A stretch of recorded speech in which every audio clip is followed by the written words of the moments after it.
Today we get to move into a new office here in Phoenix. We came here about 3 years ago into a much smaller office, and this is kind of the culmination of the next phase. The new office location that's centrally located for us to logistically get to every part of the city.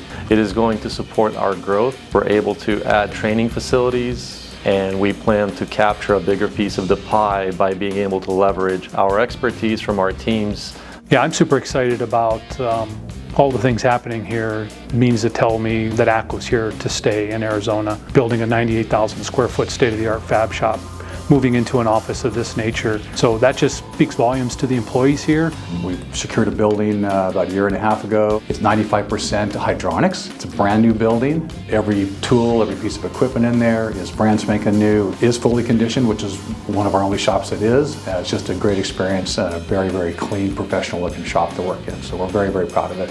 What excites me about our new Phoenix venture is getting into new markets, reaching out to the community and hiring people and training them and bringing them in and helping them, further their career. As we are here in Arizona, we're bringing on a lot of new, inexperienced folks, and having that opportunity to coach and mentor those folks and bring them up and see them grow over the next few years. Had them having the opportunity to be here at the right time with ACCO